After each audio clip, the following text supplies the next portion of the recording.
saya lihat keberadaan board of peace ini sebenarnya intensinya adalah ya peace through power gitu. Ya siapa yang punya power, siapa yang punya kekuatan gitu ya, dia akan kemudian memainkan peranan yang sifatnya lebih lebih dominan.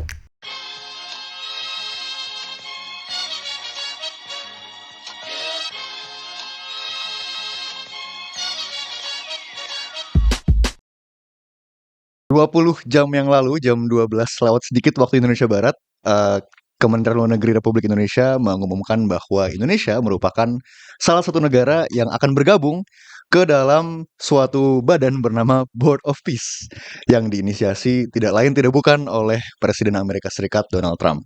Tentunya ini dinamika yang menarik, mengingat selama beberapa bulan ke belakang Donald Trump selalu menginginkan memoles dirinya menjadi peace president, seorang presiden yang bisa membawa perdamaian di berbagai belahan dunia with his own ways Ya, tentunya. perdamaian, nah gitu. Dengan mindset perdamaian di kepala dia yang mungkin hanya dia yang bisa mengerti. Dan sekarang Indonesia ternyata menjadi salah satu Panitia Nobel aja nggak mengerti waduh, karena dia sudah mendapatkan menghentikan 8 perang tetapi tidak dikasih hadiah Nobel. tidak direcognize oleh Nobel Setidaknya Prize. itu kata dia ketika mengancam Denmark Dan Norwegia juga dan Norwegia. ketika ketemu Waduh. Prime Minister of Norway. Dan kemudian menarik juga melihat bahwa Indonesia ikut serta dalam kerangka yang dibangun oleh Trump ini yang lagi-lagi masih belum banyak pihak yang memahami, termasuk saya juga. Dan sekarang kita menghadirkan dua tokoh ternama di bangsa ini untuk dinamika keamanan internasional. Kita ada Mas Agung Nurwijoyo dari Hubungan Internasional Universitas Indonesia dan juga tentunya Mas Sofwan. Oke. Oke, welcome Mas Agung. Terima kasih. Terima kasih Kenzi. Lama tidak Oke. berjumpa. Long time no see. Dan sekarang kita Sibuk bertemu dia. waduh, Ada comprehensive partnership. Nah, strategic partnership. oh strategic partnership. Terakhir kali ketemu itu sama Kenzi di kelas perdamaian dan resolusi konflik. Very timely karena kita juga mau bahas perdamaian dan resolusi konflik. Ya. Dan hari ini bahasannya salah satunya Board of Peace. Betul. Yang harusnya bisa membawa perdamaian di pikirannya Trump. Tapi bagaimana kalau menurut Mas Agung? Karena ini kan Board of Peace diinisiasi Trump dengan pemikiran bahwa dialah yang akan memimpin segala upaya peace process di Palestina, di Gaza. Di Gaza aja sih sebenarnya, di West Bank dia nggak peduli sepertinya. Kemudian berusaha mengikut sertakan sebanyak mungkin negara ke dalam proposalnya dia ini, dan tentunya dengan mindset yang transaksional juga ya. Betul. Kalau misalkan negara-negara tidak bisa subscribe to his idea, ya berarti dia bukan temannya dia. Ya. Gitu. How do you see this? Iya, jadi ini satu hal yang menarik dan merupakan kehadiran Trump ini disrupsi ya. Ya, jadi dan juga sebenarnya di titik lain kita juga akan bisa melihat bahwa arsitektur yang ada sekarang memang di satu sisi akan membutuhkan banyak perubahan ya. Ya, kita melihat bahwa yang namanya PBB itu tidak mandul gitu ya, tidak efektif dalam berbagai macam hal sehingga mungkin dalam benak hatinya Trump dia berpikir membutuhkan satu platform baru. Makanya kemudian saya melihat Board of Peace ini sebenarnya sebagai apa ya, boleh kita bilang alternatif arsitektur perdamaian. Salah satunya ya. Bahkan juga kan ada yang kemudian mengatakan bahwa ini sebagai ujung-ujungnya akan bisa jadi salah satu pesaing buat keberadaan PBB seperti itu. Cuma memang kan banyak catatan kaki sebenarnya ya, banyak catatan yang kemudian akhirnya muncul ketika bicara masalah Board of Peace ya. Misalkan kehadiran dari lembaga, kita nggak bisa bilang lembaga, tapi perkumpulan ini ya. Karena ini terlalu prematur juga karena baru berapa waktu juga kemudian akhirnya bahkan Indonesia pun akhirnya kemudian masuk intensi untuk menciptakan stabilisasi. Banyak hal yang kemudian agak sedikit berbeda dengan gayanya PBB misalkan. Ya, dan bahkan kemudian stability itu kalau catatan saya adalah stability over justice. Jadi alih-alih menciptakan perdamaian yang keadilan dan segala macamnya, tapi stabilitas itu sesuatu hal yang akhirnya ya dipaksakan oleh Trump ya.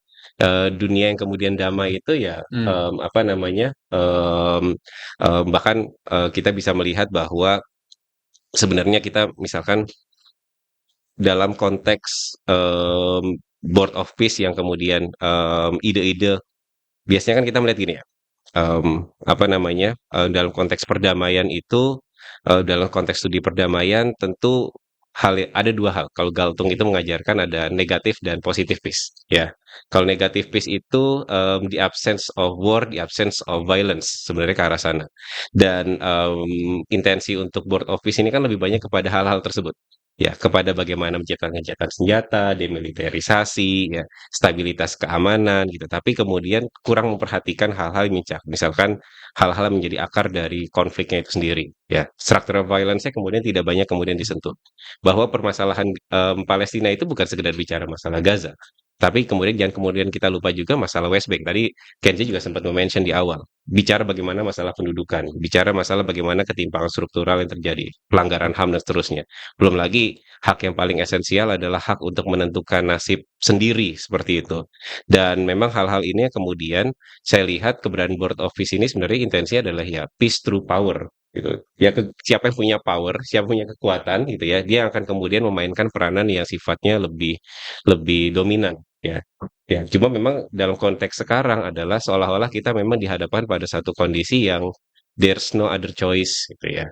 Di tengah dengan PBB seperti ini, dominasi pengaruh Amerika Serikat yang cukup besar, saya di titik tertentu akan punya rasa syukur sedikit gitu ya.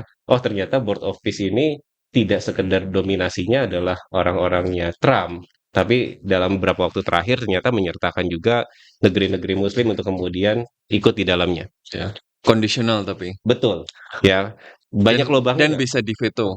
Betul. oleh Amerika. Memang ada beberapa hal yang memang memberikan power yang sangat besar terhadap Trump itu sendiri. Jadi sangat sangat apa ya? Sangat ya personal gitu ya.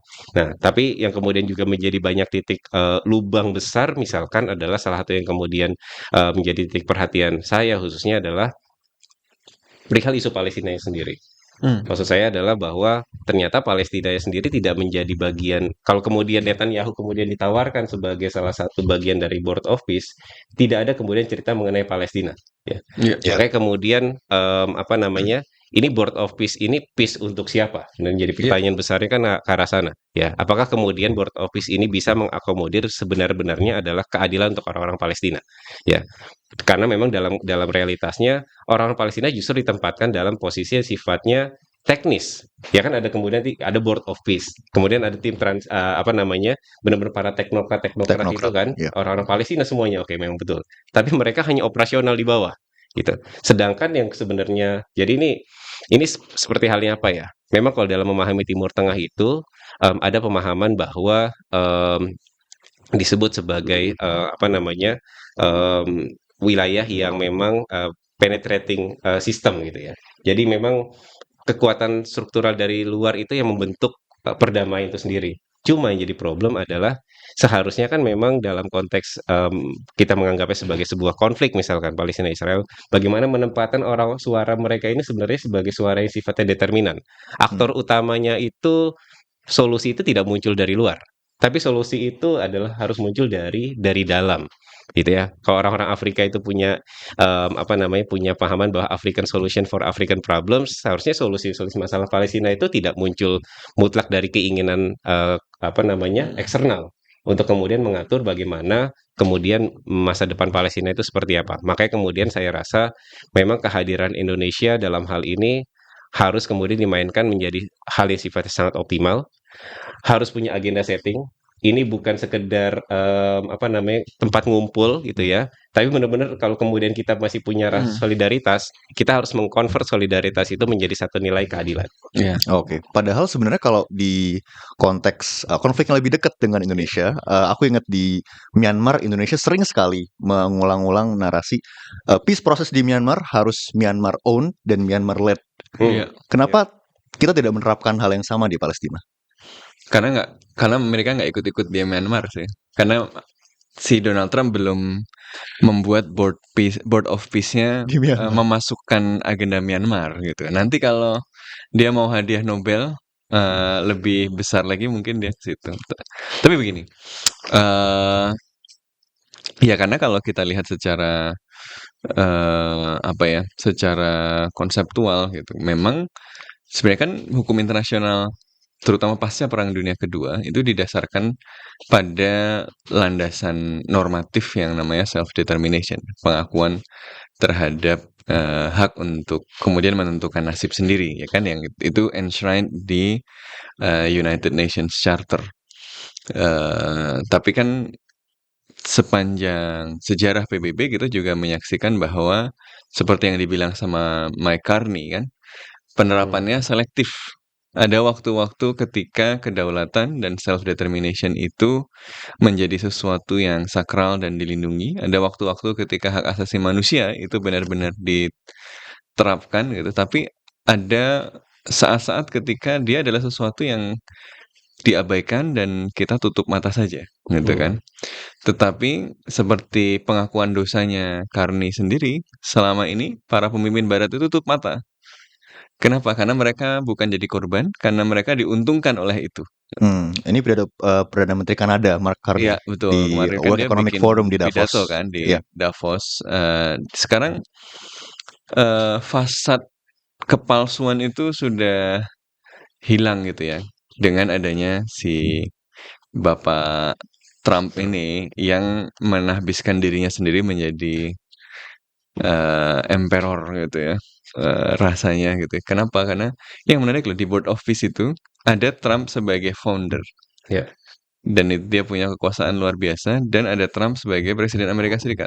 Artinya Jadi kalau Trump sudah selesai sebagai kalau presiden, kalau dilihat nih, kalau ini adalah ADART gitu ya, kira-kira kalau dia selesai jadi presiden pun, Donald Trump akan tetap punya kekuasaan di situ kalau diikuti gitu ya. Tapi ya walaupun nanti kalau dia udah bukan presiden lagi, orang nggak takut lagi karena udah nggak membawa pasukan Amerika Serikat kan, gitu, nggak punya kontrol atas kapal induknya yang besar dan membawa pesawat-pesawat itu. Tetapi bahwa dia punya ambisi untuk menjadikan dirinya sebagai pribadi gitu ya, di dalam sebuah institusi yang dibangun, dan dibangunnya ini sebenarnya apa ya, nggak konsisten dengan resolusi PBB yang bicara soal board of peace ya. Jadi kan kalau dilihat sejarahnya kan, board of peace ini kan turunan dari resolusi PBB yang waktu itu berkaitan dengan ceasefire atau gencatan senjata yang dibrokeri oleh Amerika Serikat. resolusi PBB DK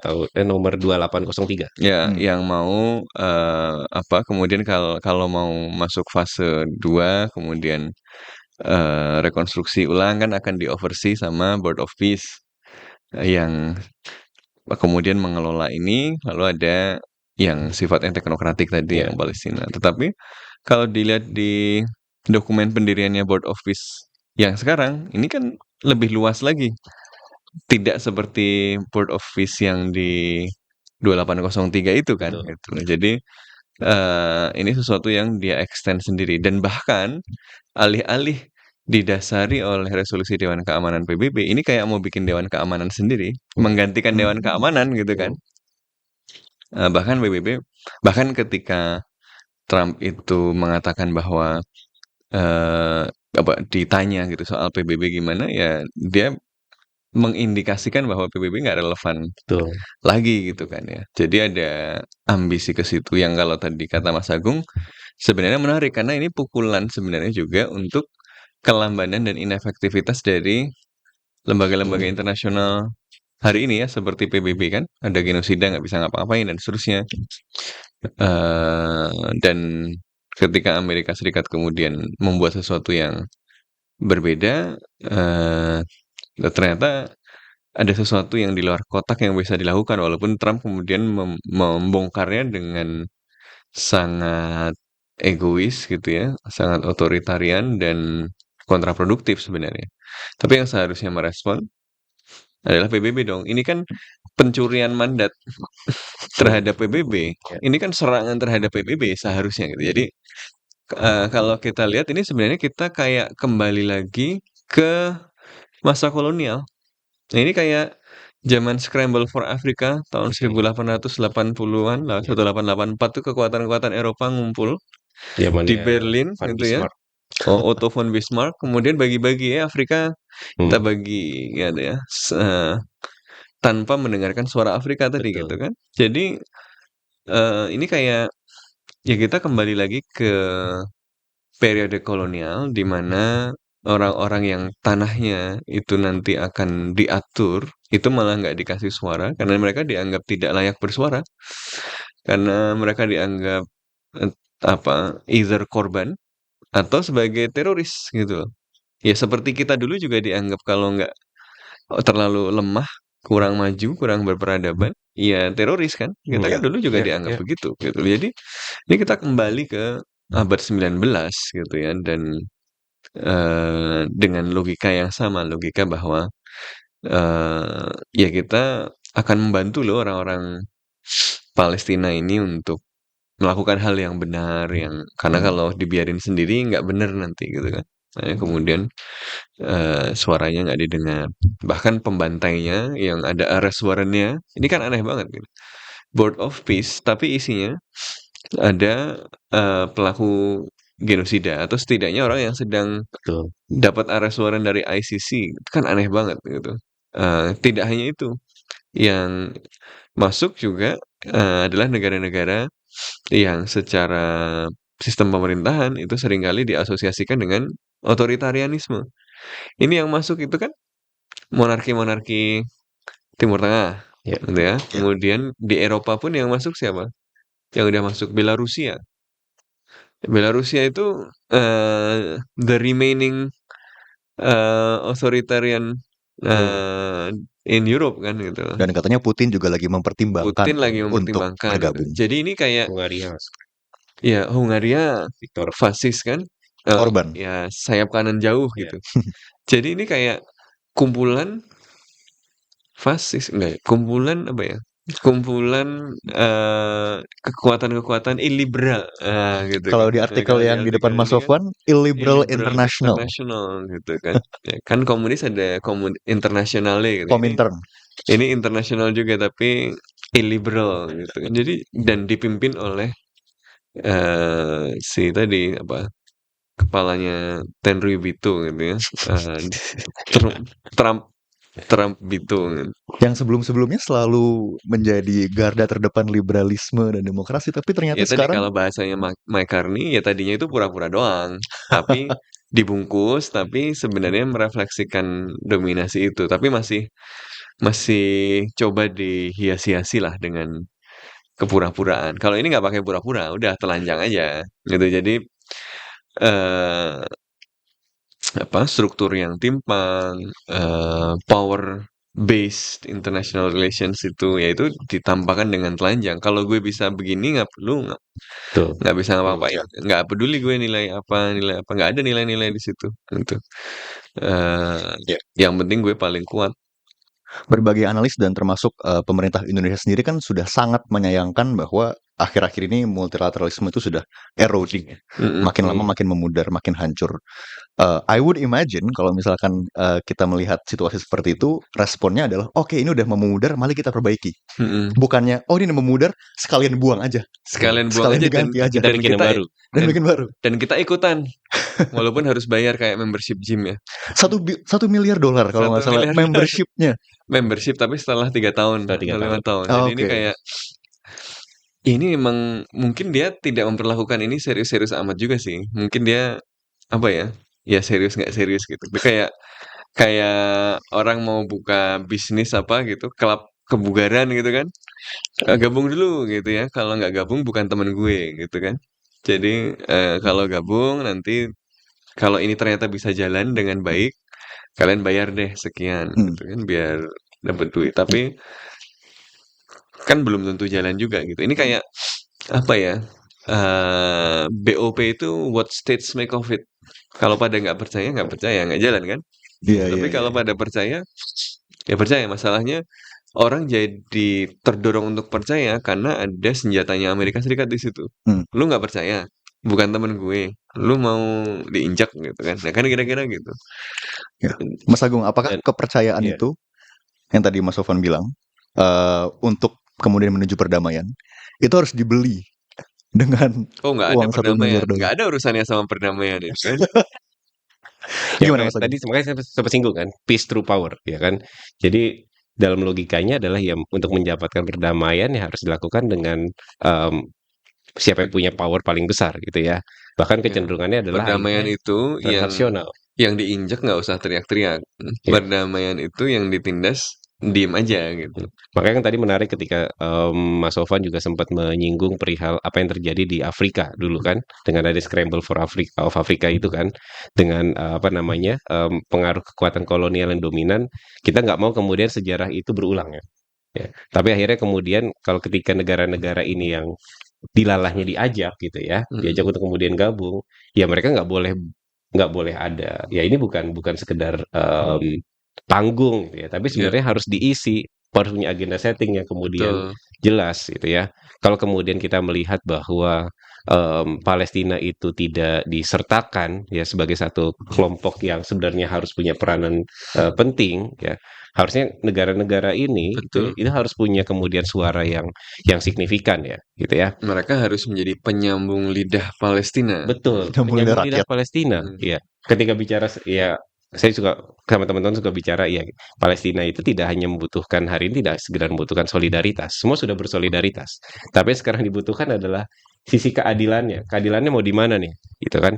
Nah, termasuk juga apa namanya membawa suara-suara kalau kemudian tidak dalam waktu dekat masih ada resistensi untuk kemudian mereka bisa masuk. Tapi setidaknya adalah memang menyambung lidah itu. Ya, aktornya banyak. Mau siapa? Mau otoritas Palestina, mau Hamas, mau Fatah. Kita nggak bisa berangkat lagi dalam logikanya Amerika Serikat sebenarnya. Tapi yang kemudian akhirnya menyambung lidah apa yang menjadi keinginan, apa yang menjadi aspirasi, gitu kan. Dan kan apa namanya suasana untuk gencatan senjata itu kan mulai sedikit banyak berubah kan permainannya setelah masuknya Turki dan Qatar sebenarnya sebagai sebagian dari mediator sebenarnya di situ. Nah, dan sekarang yang menjadi satu hal yang sifatnya ironi adalah ya laboratorium itu adalah Gaza. Ya, Iya. kalau ada dulu kan buku kan tulisan Gaza Laboratory gitu ya. Dan sekarang kita melihat lagi sebenarnya secara kasat mata, secara jelas bahkan ya dengan mata telanjang, laboratorium dalam menciptakan perdamaian ala Amerika Serikat itu ditunjukkan dan dilakukan terhadap Gaza. Makanya kemudian ketika kita ada perannya di sana, seharusnya kita harus lebih punya rasa yang sifatnya kritis sebenarnya terkait dengan hal tersebut. Itu sebenarnya menjadi catatan yang seharusnya menjadi ruang yang artinya sekarang Indonesia itu bukan sekedar biasanya kan mainnya hanya di luar, Mas. Ya memberikan Ya. statement oke, memberikan bantuan oke, ya. Terus tapi setidaknya dalam 1 tahun terakhir kan Pak Prabowo kayak intensinya pengen mainnya jauh lebih dalam. Iya. Joining the stream-nya benar-benar mau berlayar bareng-bareng gitu ya. Ya, masalahnya untuk apa Betul. Artinya kalau masalah dan untuk apa? bagaimana gitu. Kalau pertanyaan untuk apa dan bagaimana berarti kita tidak pernah melihat ada agenda setting yang jelas.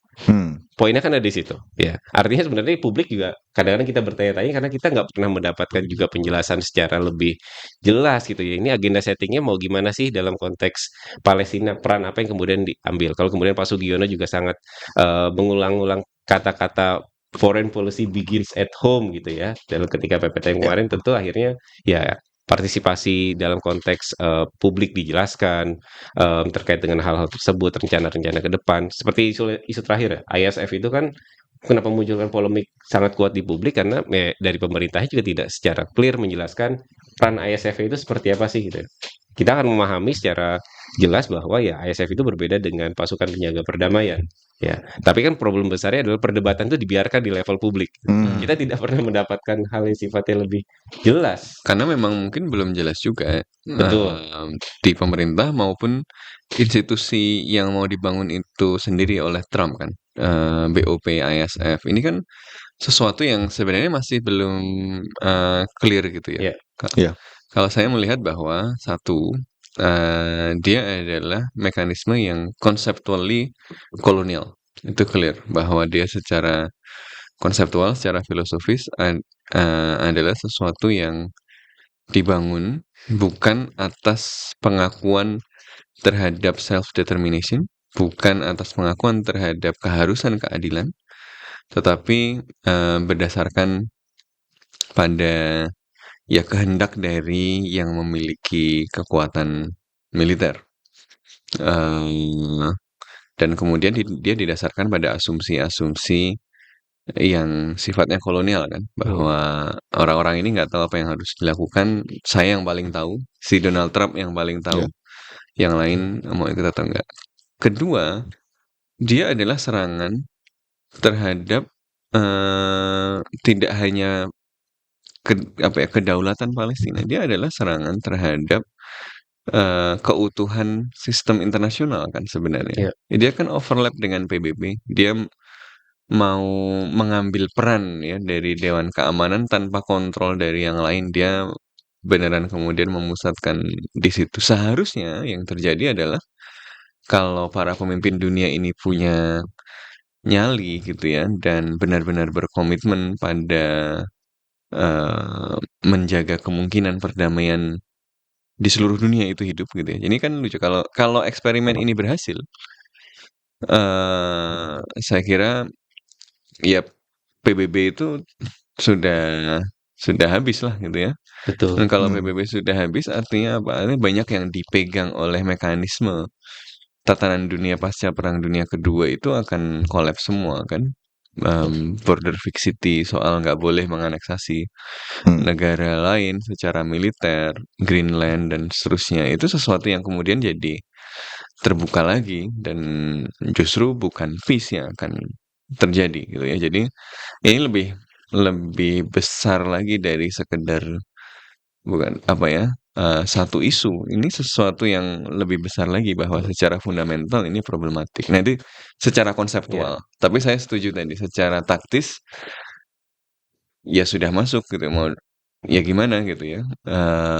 Ya justru kemudian justru karena karakternya Donald Trump itu apa ya dia sangat narsisistik, dia sangat narsisistik tapi transaksional gitu ya. Maka sebenarnya eh apa ya institusi yang dibuat sangat self-centric, sangat Trump-centric ini malah sebenarnya sesuatu yang dia buat tanpa konsep yang fix. Itu kayak dia Hmm. mengundang orang masuk, terus Hmm, kalau lu mau punya pengaruh, lu bayar ya, gue. ya, ya. Jadi bukan broker for peace gitu ya, tapi broker kalau kalian mau lebih mengarah ke lu, gitu ya, bayar sekian. Kalau enggak, nanti lebih favorable ke Israel loh, gitu. Kalau ke Israel juga gitu. Kalau Israel nggak bayar sekian, nggak mau begini, nggak mau begitu, nanti gue lebih favorable ke situ gitu ya. Jadi kayak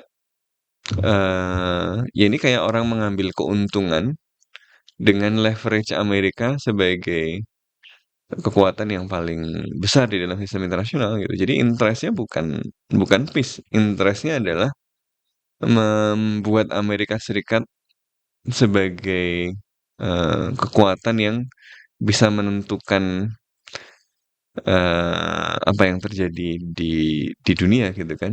Ya. Hmm. Jadi dia sedang memusatkan kekuasaan. Sebenarnya poin utamanya itu bukan peace, poin utamanya adalah pemusatan kekuasaan dan pelemahan institusi Internasional. multilateral Ya. gitu loh. Jadi ini lebih fundamental lagi gitu sehingga seharusnya itu dilawan. Seharusnya dilawan oleh negara-negara gitu. Cuma kan ada kemudian secara taktis gimana nih dalam jangka pendek gitu ya. Mungkin eh ya tadi mungkin pertimbangan beberapa negara yang bergabung ya memanfaatkan ruang negosiasi dengan Trump tadi kan dengan ya udah bayar dulu gitu ya. Tapi kan itu berarti kalau mau memanfaatkan ruang taktis itu ya harus tahu mau ngapain kan, Ya. bukan Betul. cuma iya-iya aja. Jangan-jangan malah oh yang penting Trump seneng gitu kan. Hmm. Itu berbahaya gitu ya. Nah nanti pertanyaan dan mungkin nanti ujian sebenarnya kan ketika jadi operasional. Betul. Misalnya apakah ini kemudian akan memberikan kekuatan untuk membuat ISF dan apakah Indonesia akan mengirim di ISF? ISF Hmm. kalau begitu operasional kan Hmm. akan lebih rumit. Ini kan Azerbaijan aja udah mundur Hmm. di ISF. Ini kan yang kandidat yang masih kelihatan berminat cuma Indonesia doang gitu. Tapi perannya akan seperti apa gitu kan? Dan kalau dia kemudian jadi enforcement untuk colonial enterprise ini ya saya kira secara konstitusional kan bertentangan dengan konstitusi kita dan Hmm. kontraproduktif juga dengan perdamaian gitu ya. Ya. Ya itu sih. Jadi ini isunya jadi melebar nih, nggak cuma Iya, soal betul. Palestina, ini tuh soal tatanan dunia kita itu mau dipertahankan atau tidak gitu. Ya. Problemnya memang ternyata Eropa selembek itu. Ngomongin konstitusi Ternyata tadi, Mas. negara-negara yang selama ini mengklaim negara-negara besar ya selembek itu ternyata. Ngomong-ngomong konstitusi tadi karena Mas Sofwan bilang, tentunya salah satu latar belakang normatif yang terus-menerus kita dengar adalah ya Indonesia harus ikut melaksanakan ketertiban dunia. Mm-mm. Apakah apa yang barusan kita bahas dan segala pertanyaan yang kita tujukan kepada kebijakan luar negeri Indonesia sekarang itu berakar pada frasa itu? Apakah harusnya kita ganti daripada ikut serta melaksanakan ketertiban dunia, tapi ikut membentuk ketertiban dunia atau memiliki agency yang lebih lebih kuat lagi? Hmm. Gimana Mas? Mas Agung dulu mungkin. Ikut serta itu kan menurut saya bisa dua ya. Bisa joining the stream atau navigating the stream. Nah, ya ikut serta itu bisa kayak kita ikut dalam bagian atau ya kita menginisiasi sesuatu hal yang sifatnya benar-benar baru gitu ya. Tapi yang berarti kan ikut serta itu juga sebenarnya bahasa yang Turut akhirnya serta ya, turut serta itu kan kemudian bahasa yang aktif, menjadikan ketertiban dunia. Betul. bukan Yang bahasa berdasarkan yang pasif ya.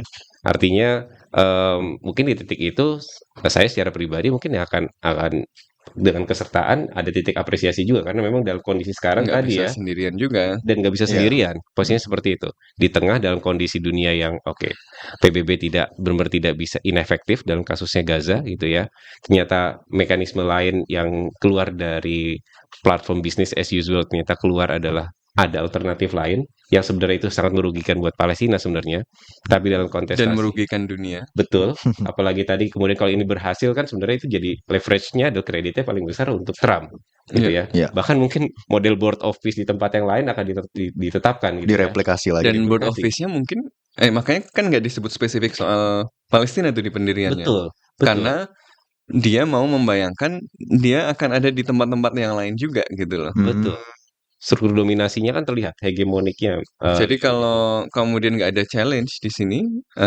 dia akan pakai ini misalnya di Ukraina, Wow. akan pakai ini di tempat-tempat lain kan? betul Greenland misalkan Iya. ya maksudnya kasus-kasus terakhir misalkan kita agak melebar sedikit ada kasus Greenland tidak ada banyak suara yang move yang cukup besar dilakukan oleh PBB misalkan Iya. Dan dan sebelumnya Venezuela. dan Venezuela itu nggak ada kemudian yang ya kemudian Iya. dinamika yang terkait di Iran misalkan kemarin itu juga tidak ada yang kemudian bicara yang dilakukan langkah lebih lanjut dilakukan oleh PBB seperti itu.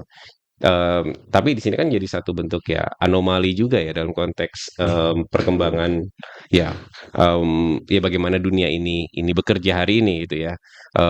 Dan tentu ini harus punya ya ikut sertanya turut sertanya harus kemudian makin kuat sebenarnya di situ. Tapi kalau kembali ke terminologi ya, kalau kita baca ini tafsir konstitusi gitu ya. Kalau kita baca tulisan-tulisan para founding leaders kita, kenapa kemudian bahasanya kolektif turut serta?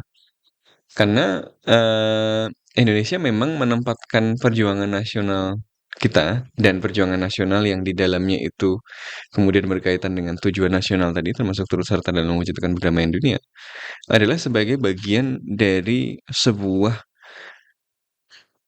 ikhtiar kolektif umat manusia gitu loh. Jadi revolusi nasional itu kata Soekarno, revolusi Indonesia itu hanya bagian dari revolusi umat manusia.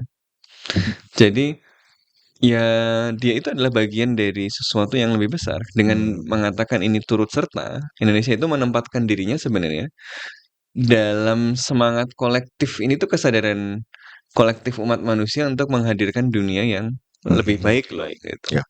Jadi ini yang sangat menarik menurut saya dari konstitusi kita gitu kan. Dia dimulai dari pandangan global. Ini bukan cuma soal bangsa Indonesia mau merdeka loh. Dia kan mulainya dengan soal tatanan internasional bahwa kemerdekaan itu ialah hak segala bangsa dan oleh sebab itu maka penjajahan di atas dunia harus dihapuskan karena tidak sesuai dengan peri kemanusiaan dan peri keadilan. Jadi turut sertanya itu ini kalau Bapak tafsir Quran tuh tafsir ayat dengan ayat gitu kan. Gitu. Itu nyambungnya begitu. Ini harus konsisten logikanya. Turut serta itu adalah berkaitan dengan tadi paradigma bahwa revolusi nasional Indonesia adalah bagian dari revolusi besar umat manusia Hmm. tadi untuk menghadirkan dunia tanpa dominasi, dunia tanpa penjajahan, dunia yang ditandai dengan pengakuan terhadap kesetaraan semua umat manusia. Maka dia tidak mengklaim saya harus paling depan. Bukan Dodge Uber alles gitu ya, bukan Amerika Serikat Manifest Destiny kita istimewa, enggak. Kita ini adalah bagian dari sebuah revolusi umat manusia. Itu semangatnya.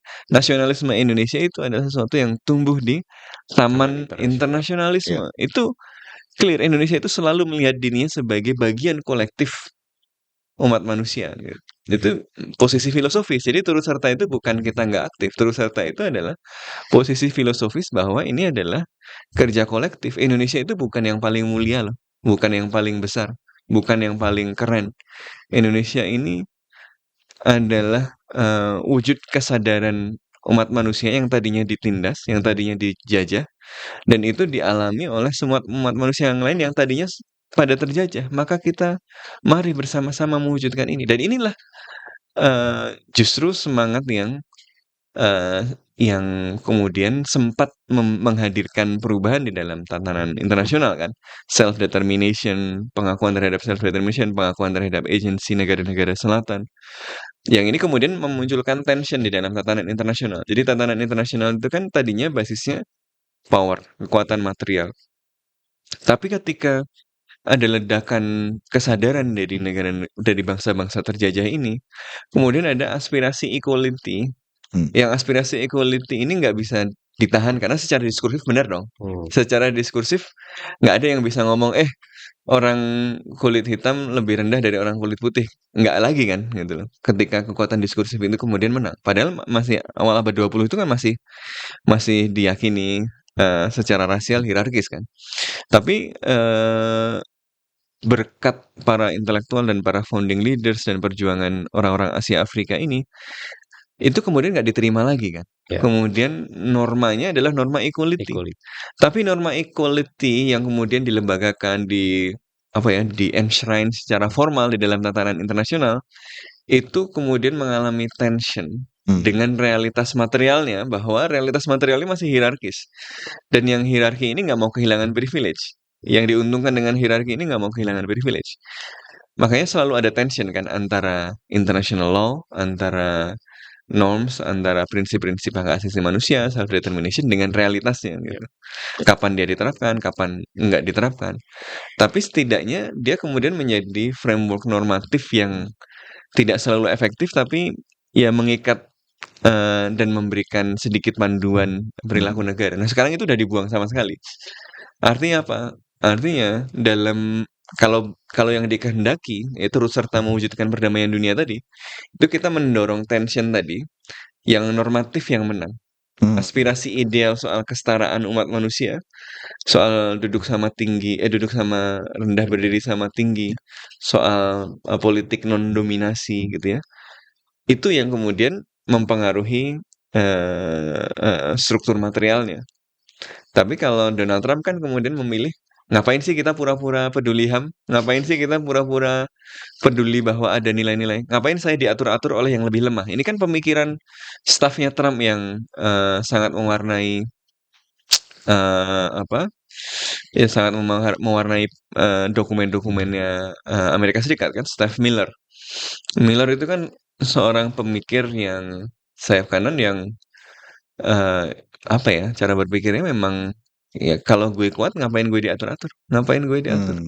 Ya memang ini kalau gue bisa melakukan ini karena gue kuat, ngapain kita harus memperhatikan ngapain si Bush itu dulu repot-repot menjustifikasi pakai weapons of mass destruction. Kita datang langsung bom aja sebenarnya nggak ada yang berani ngelawan kita juga gitu.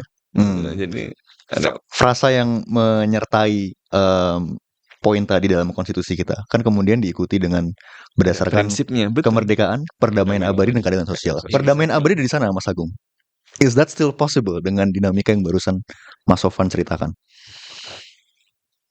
Ini melihat perdamaian abadi dari Palestina. Salah satu kasusnya yang sangat-sangat terlihat kasat mata. ini sebenarnya jadi showcase utama ya sebenarnya ya. Orang bicara Palestina itu kan dia tidak berbicara tentang oke, mungkin ada beberapa hal yang kemudian menyebutkan ya secara material ketemu nih beberapa tempat-tempat sebagai apa namanya minyak segala macam. Tapi dia kan bicara Palestina itu bicara norma, Ya. bicara tentang Hmm. nilai ya. Dan itu semua yang hari ini bicara tentang hukum internasional, bicara tentang menegakkan HAM ya. Dan semuanya ya tereduksi semua itu. Apa namanya? Ya tererosi semuanya itu. Jadi reduksi yang begitu signifikan itu terjadi bahkan dalam sekarang struktur internasionalnya pun kita akan melihat ya tadi ketidakpercayaan kita terhadap PBB justru makin makin kuat hari ini gitu ya. Bahkan akhirnya mungkin pergulirannya punya ada rasa harapan terhadap keberadaan Board of Peace. Padahal kan secara konseptual tadi juga Mas Wawan sudah banyak cerita gitu ya bahwa memang ya di satu titik kita akan seolah-olah tidak punya pilihan lain gitu ya. Tapi di titik yang bersamaan kita akan menyadari bahwa ya reduksi atas kepercayaan terhadap PBB-nya juga semakin banyak Ya. menurun seperti itu. Nah, tapi kan poin pentingnya adalah ketika menciptakan perdamaian abadi itu kan tidak bisa berjalan sendiri. Ya, dia butuh ya apa yang dinamakan dengan ya solidaritas. Kalau dalam konteks historis kan juga bagaimana kemudian bahkan bersolidaritas menciptakan perdamaian abadi gitu. Pak Soekarno kan juga cerita bahwa beliau punya berandai-andai tahun 1933 itu kan andai Nandi dari India bisa bekerja sama dengan Liong dari Cina gitu ya, dengan burung merak dari mana sebagai personifikasi hewan-hewan. Dan Indonesia Ya, waktu itu ya. kan dengan marhaen waktu itu kan segala macam Banteng. banteng gitu. Banteng. Nah, artinya sebenarnya kan tapi di situ dia mengedepankan ya prinsip ya menciptakan perdamaian abadi itu tidak bisa dengan satu entitas yang ya peace through power itu nggak bisa gitu ya. Tapi yang Ya. namanya menciptakan satu bentuk perdamaian, stabilitas itu ya harus dengan kerja kolektif secara bersama seperti itu. Dan itu sesuatu hal yang memang wajib untuk kemudian senantiasa didengungkan dan diperjuangkan ya lintas generasi dan seterusnya. Itu sih mungkin poin penting yang perlu digarisbawahi itu sih, Mas. Hmm. Iya, dan ya itu yang sangat menarik ini kan konsisten tadi dengan bahwa memang kita kayak kembali ke periode kolonial gitu ya. Jadi ketegangan antara norma yang mengaspirasikan nilai-nilai yang mulia tadi kan, dan sering menjadi bungkus dari institusi multilateral dengan raw hierarchy of power itu dengan kembalinya rasisme kan. Ini Trump aja kan pidato di Davos itu menunjukkan ini kan secara eksplisit kaitannya dengan hierarki rasial kan. Dia nyebut Somalia IQ-nya ternyata lebih tinggi dari yang dibayangkan karena kalau nggak bisa nyolong. Itu kan itu forum umum loh gitu. Jadi we are coming into very dangerous time gitu di mana kolonialisme, rasisme itu kemudian menjadi mainstream tidak hanya di panggung politik, tidak hanya di panggung politik domestik, tapi di panggung politik internasional. And this is very much apa ya against the very reason kenapa negeri ini tuh berdiri. Negeri ini kan berdiri untuk kemudian melawan itu semua tatanan kolonial itu, gitu loh. Jadi ya ini adalah apa ya arus balik sejarah gitu ya, di mana mungkin kekuatan-kekuatan yang tadinya yang mendapatkan privilege dari struktur hierarkis itu kemudian merasa kok terlalu banyak diikat gitu ya. Ya kemudian mereka memutuskan untuk membuang kepura-puraan itu dan udah Apa adanya. ya the weak must suffer what it must. Gue yang paling kuat sekarang, lu diam aja gitu. Dan ini harus dilawan gitu ya. Tapi tentu cara melawan kan harus taktis dan kontekstual gitu ya. Makanya meskipun misalnya secara fundamental dulu kita misalnya menolak bahwa Negara Kesatuan Republik Indonesia itu dipecah-pecah, tapi kan ada tahap ketika kita menerima Renville, ada tahap ketika kita menerima Linggajati, ya dan seterusnya gitu. Jadi secara fundamental harus clear bahwa BOP itu colonial enterprise, dia fundamentally flawed, dia ancaman bagi hukum internasional, tapi sikap taktis memang kemudian ya harus dipikirkan dan dikalkulasi, tapi nggak boleh cuma ikut-ikutan. Betul. Harus ada pertimbangan yang matang dan tujuan akhirnya juga sudah Dan harus rencanakan diukur dan dengan jelas. Jadi jangan cuma untuk menyenangkan Donald Trump. Ya, Berhubung kita sudah akan menjelang akhir, I think that's a very great closing statement dari Mas Sofwan. Kalau untuk Mas Agung, what's next for Palestine dan what's next untuk peran Indonesia dalam mendamaikan Palestina? Saya pikir satu hal yang penting memang harus punya agenda setting yang clear ya. Ya tadi seperti hal yang saya sampaikan di muka gitu ya. Bahkan juga menjadi mendorong keadilan untuk Palestina itu menjadi satu hal yang penting. Terlebih juga kan dalam hal ini harusnya Pak Prabowo juga kemudian kan melihat suara domestik yang begitu kuat ya terkait dengan masalah Palestina ini seperti itu. Tentu memang kan punya kompleksitas yang begitu kuat ya. Tentu juga memahami bahwa memang kompleksitas di lapangan juga semakin beragam ya. Tapi di sisi yang bersamaan sebenarnya juga kita melihat bahwa ya kehadiran untuk menjadi suara bagi orang-orang Palestina itu menjadi satu hal yang penting. Dan bukan sekedar tugas Indonesia sebenarnya menurut saya ya. Tapi dengan keberadaan Turki, Mesir, Qatar, ya belum lagi Saudi dan Uni Emirat dan segala macamnya itu kan sebenarnya harusnya menjadi poros penting. Iya. Kalau memang tidak bisa semuanya, minimal beberapa aktor-aktor yang memang punya koneksi untuk menjadi suara untuk bagi orang-orang Palestina, sebenarnya itu harus kemudian diupayakan. Iya. Qatar, Mesir, Yordan itu kan punya koneksi yang jauh lebih dalam mungkin menurut saya dibandingkan Saudi dengan Emirat misalkan. Dan dengan faksi-faksi Palestina. Betul, gitu. dengan faksi-faksi Palestina. Karena ini elemen-elemen yang setidaknya kalau kita bicara masalah perdamaian, itu nggak bisa selalu from above gitu ya. Ini harus from below sekarang. Ya, senantiasa sekarang kita upayakan adalah selalu dalam konteks Palestina, dalam konteks Timur Tengah, itu selalu from above, dari atas. Atas maunya seperti apa? Ya, eksternal maksudnya. Tapi harus kemudian dibalik, ya dari masyarakat itu, dari orang-orang di sana yang kemudian ya harusnya suaranya kemudian muncul. Jangan kemudian akhirnya bias terhadap Israelnya jauh lebih kuat sebenarnya di situ. Itu kan menjadi satu bentuk boleh kita bilang ya anomali tersendiri ya. Sekarang kita masih bicara maju mundur urus-urusan second phase gitu ya. Fase kedua itu maju mundur sampai sekarang. Ya, seharusnya bahkan ada cerita ini harusnya mundur sampai garis kuning, ternyata Israel juga banyak melakukan pelanggaran terhadap hal-hal tersebut ya, Iya. Pak. Nah, itu kan Garis sebenarnya kuningnya diajuin lagi tuh. betul, garis kuningnya maju gitu ya. Iya, iya. Dan ya yang kerugian adalah ya apa namanya untuk orang-orang Palestina. Artinya kan sebenarnya kembali lagi harus saya garis bawahi, kita tidak hanya harus mengedepankan solidaritas, tapi juga sekarang ya aspek keadilan itu harus kemudian Iya. didorong sebenarnya di situ kan dengan kerja-kerja yang sifatnya lebih kolektif seperti itu. Bahkan mungkin ya dengan shuttle diplomasi secara lebih spesifik terhadap negara Timur Tengah gitu ya, memfungsikan ya Pak Sugiono termasuk juga Pak Anies Mata misalkan ke arah sana itu kan menjadi satu hal yang sifatnya signifikan. Dan terlebih juga kan dengan pola yang dibangun dengan kita memahami Donald Trump yang sangat transaksional, harusnya ruang-ruang itu juga memberikan ruang bahwa ya ruang-ruang untuk bernegosiasinya masih ada sebenarnya di situ. Walaupun itu sifatnya sangat apa ya, cost and benefit gitu ya segala macam. Cuma ini satu hal yang penting untuk diperhatikan sih menurut saya sih itu.